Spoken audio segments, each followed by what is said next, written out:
Hello my dear students, आज हम आपके लिए लेकर के आए एक नया टॉपिक जिसका नाम है क्रिया। अब कईयों का सवाल ये होता है कि क्रिया कहते किसे हैं, क्रिया कहते किसे हैं, क्रिया की परिभाषा क्या होती है। तो पहले हम आपको ये प्रश्न बताने वाले हैं कि क्रिया किसे कहते हैं। तो क्रिया की परिभाषा, क्रिया की परिभाषा, ये तो आपका होगा पहला टॉपिक। और दूसरे में कई बार ये भी पूछ लिया जाता है कि क्रिया के कितने भेद होते हैं, क्रिया के कितने भेद होते हैं। तो दूसरा, क्रिया के कितने भेद होते हैं, ये हो गया आपका दूसरा टॉपिक। अब तीसरे में क्या पूछा जाता है कि तीसरे में इन भेदों की परिभाषा, क्रिया के भेदों की परिभाषा, यह आपका तीसरा क्वेश्चन पूछ लेते हैं। कहीं पर भी जाओ, कंपटीशन एग्जाम में भी जाओ तो भी आपके पास ये पूछ लेते हैं तीनों सवाल, ये तीनों सवाल कि क्रिया की परिभाषा और क्रिया के कितने भेद होते हैं, क्रिया के भेदों की परिभाषा। तो यही आज हम आपको इस वीडियो में बताने वाले हैं। तो गौर देना, अच्छे से पूरी वीडियो को जरूर देखना और अच्छी लगे तो लाइक करना।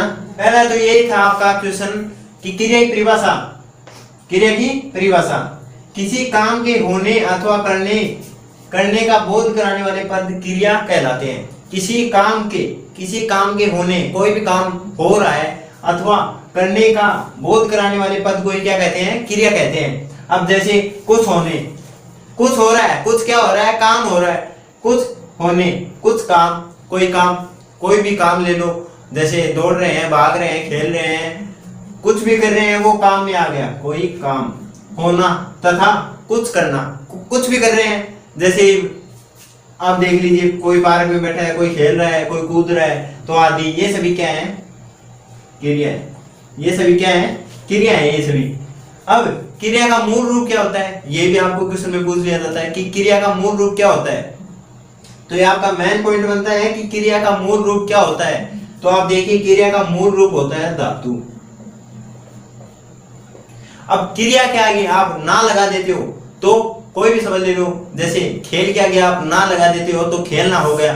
तो वो खेलना क्या है, धातु है। जिसके आगे ना लग जाता है तो वो क्या हो जाता है, धातु हो जाता है। अब देखिए ये भी आपका मेन पॉइंट बनता है कि क्रिया के कितने भेद होते हैं, क्रिया के कितने भेद होते हैं। तो क्रिया के दो भेद होते हैं। क्रिया के कितने भेद होते हैं, दो। अब ये बोल दिया जाता है कि कौन कौन से होते हैं। तो कौन कौन से होते हैं, पहला देखना, अकर्मक। पहला कौन सा है, अकर्मक, और दूसरा सकर्मक। दूसरा कौन सा है, सकर्मक, और पहला अकर्मक। अब इनकी आपको परिभाषा भी पूछ लिया जाता है। कहीं पर भी जाते हो, जैसे आप पेपर देने जा रहे हो, स्कूल में भी जाते हो, तो वहीं पर भी आपको पूछ लिया जाता है कि अकर्मक और सकर्मक की परिभाषा लिखो, और क्रिया कितने भेद होते हैं वो लिखो, और क्रिया का मूल रूप क्या होता है वो भी लिखो, और परिभाषा भी आपको दे दी जाती है। तो आप ये सभी आसानी से कर पाएंगे। इस वीडियो को लास्ट तक देखना, जब भी आप ये सब कुछ समझ पाएंगे, नहीं तो आपको ये क्रिया कुछ भी समझ में नहीं आएगी। तो देखना, अकर्मक किसे कहते हैं और सकर्मक किसे कहते हैं। अकर्मक क्रिया की परिभाषा और सकर्मक क्रिया की परिभाषा क्या होती है। तो देखना, अकर्मक क्रिया किसे कहते हैं। अगर मैं वैसे लिखूंगा तो ये बहुत ज्यादा मिनटों की वीडियो बन जाएगी। मैं वैसे ही समझा देता हूँ, आपको समझना आना चाहिए। मुझे तो यही चाहिए कि आपको समझना आना चाहिए।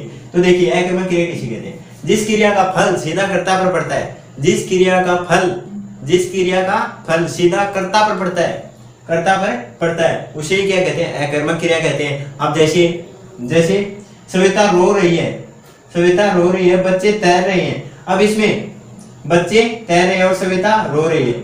अब देखिए, अब इसका अकर्मक क्रिया का वैसे देख लीजिए, शब्द सोना, ना आ रहा है लास्ट में, आप देखिए,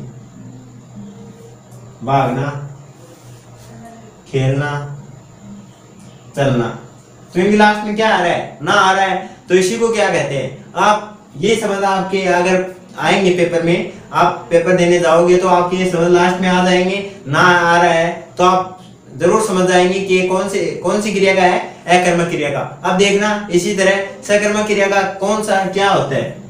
सकर्मक क्रिया जिस क्रिया का फल कर्म पर पड़ता है, इसमें तो जिस क्रिया का फल सीधा किस पर पड़ता है, कर्ता पर, और इसमें क्या है, जिस क्रिया का फल सीधा कर्म पर पड़ता है उसे क्या कहते हैं, सकर्मक क्रिया कहते हैं। अब जैसे नेहा कहानी पढ़ रही है, नेहा कहानी पढ़ रही है, सचिन फुटबॉल खेलता है, माँ खाना बनाती है। अब ये तो हमें पता चल गया कि इसे सकर्मक क्रिया कहते हैं। अब इसकी पहचान कैसे करोगे आप, वो भी देखिए। पहचान आप ऐसे करोगे, इसमें अगर आपको क्वेश्चन मिल रहा है, इसमें अगर आपको क्वेश्चन का आंसर मिल रहा है तो ये क्या होगा, सकर्मक क्रिया। आप देखना, नेहा कहानी पढ़ रही है, नेहा क्या पढ़ रही है, इसमें क्वेश्चन ये बनेगा कि नेहा क्या पढ़ रही है, तो नेहा क्या पढ़ रही है, नेहा कहानी पढ़ रही है, इसका ये आंसर आएगा। सचिन फुटबॉल खेलता है, अब इसमें ये तो हमें पता चल रहा है कि सचिन फुटबॉल खेलता है। अब इसमें क्वेश्चन क्या बनेगा, सचिन क्या खेलता है, ये आपका क्वेश्चन बनेगा।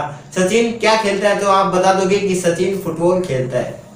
माँ खाना बनाती है, माँ क्या बनाती है, माँ क्या बनाती है, तो आपको इसका उत्तर मिल रहा है तो आप आराम से बता सकते हो कि माँ खाना बनाती है, माँ खाना बनाती है। इसमें याद आएगा, इसमें फुटबॉल खेलता है, इसमें कहानी। तो यही आपका अकर्मक और सकर्मक क्रिया की परिभाषा हो गई, इनके उदाहरण हो गए। देखिए सकर्मक क्रिया के भेद, सकर्मक क्रिया के भी भेद होते हैं, कितने होते हैं, 2 होते हैं। अकर्मक क्रिया के कोई भेद नहीं होते हैं और सकर्मक के 2 भेद होते हैं। वो देखिए कौन कौन से, एक तो होता है एक कर्मक। अब इसके नाम से हमें पता चल रहा है कि एक कर्मक, एक कर्म जिसमें एक ही कर्म हो उसे क्या कहते हैं, एक कर्मक। देखिए इसी परिभाषा, जिस क्रिया में एक ही कर्म हो उसे क्या कहते हैं, एक कर्मक कहते हैं। जैसे मैंने साइकिल चलाई, मैंने साइकिल चलाई। अब इसमें चलाई, इस क्रिया में चलाई में एक कर्म क्या है, साइकिल है, एक कर्म क्या है, साइकिल है। अब दूसरा क्या होता है, द्विकर्मक, दूसरा क्या होता है, द्विकर्मक। सकर्मक क्रिया के 2 ही भेद होते हैं, पहला होता है एक कर्मक और दूसरा होता है द्विकर्मक। तो अब द्विकर्मक में क्या, क्रिया में क्या आता है, अब इसके नाम से हमें पता चल रहा है कि द्विकर्मक में दो कर्म हो, जिस क्रिया में 2 कर्म हो उसे ही क्या कहते हैं, द्विकर्मक क्रिया कहते हैं। जैसे रुबीना ने श्याम को पुस्तक दी। अब रुबीना ने श्याम को पुस्तक दी, अब श्याम को पुस्तक, ये दोनों क्या हो गए, द्विकर्मक हो गए, मतलब 2 कर्म हो गए। तो इसमें क्या आ रहा है, कर्म, दोनों क्या है, कर्म है। तो अब ये दोनों क्या है, कर्म है। अब देखिए ये श्याम को और पुस्तक, ये दोनों आपकी क्या हो गए, कर्म हो गए। तो इसमें 2 कर्म आ गए। इसमें भी द्विकर्मक में यही परिभाषा दी हुई है कि जिस क्रिया में 2 कर्म हो उसे क्या कहते हैं, द्विकर्मक कहते हैं। अब देखिए ये आपका टॉपिक उठा करके ये टॉपिक भी पूछ लिया जाता है कि संरचना की दृष्टि से क्रिया के कितने भेद होते हैं, तो आप आराम से बता सकते हो कि संरचना की दृष्टि से क्रिया के 5 भेद होते हैं। कौन कौन से, एक तो होता है सामान्य क्रिया, एक होता है संयुक्त क्रिया, एक होता है नाम धातु क्रिया और एक होता है प्रेरणार्थक क्रिया और 5वां होता है लास्ट वाला पूर्णकालिक क्रिया। तो ये आराम से आप बता सकते हो कि संरचना की दृष्टि से क्रिया के 5 भेद होते हैं और कौन कौन से होते हैं वो भी आप आराम से बता सकते हो। तो आप देखिए कि आपको एक क्रिया में कोई दिक्कत नहीं आने वाली अगर इस वीडियो को आप पूरी देख लोगे तो। आपको इस वीडियो में क्रिया के बारे में सभी डिटेल्स दी हुई है। वीडियो अच्छी लगी तो लाइक करें, शेयर करें और आगे आने वाली वीडियो का आनंद उठाने के लिए सब्सक्राइब करें। Thanks for watching.